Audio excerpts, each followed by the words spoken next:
శ్రావణ మాసంలో పార్వతీదేవి తపస్సు చేయడం వల్ల శివుడిని భర్తగా పొందింది.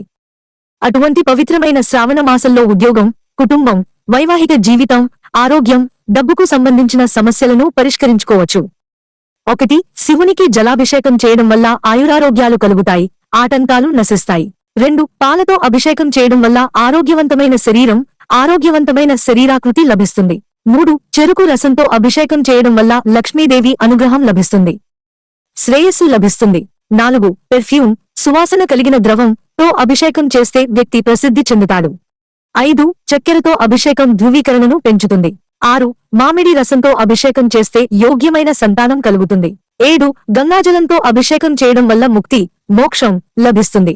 8. శివునికి నెయ్యితో అభిషేకం చేస్తే ఐశ్వర్యం కలుగుతుంది. 9. తైలంతో అభిషేకం చేయడం వల్ల ఆటంకాలు నశిస్తాయి. 10. శ్రావణ మాసంలో శివునికి ఆవాల నూనెతో అభిషేకం చేయడం వల్ల శత్రుబాధలు తొలగిపోతాయి. 11. 108 బిల్వ పత్రాలతో శివుణ్ణి పూజించండి. శివునికి ఒక్కొక్క బిల్వ పత్రాన్ని సమర్పించేటప్పుడు ఓం సాం సదా శివాయ నమః అని నిరంతరం జపించండి. దీనితో వ్యక్తి కోరికలు నెరవేరుతాయి. అతను జీవితంలో నిరంతర విజయాన్ని సాధిస్తాడు.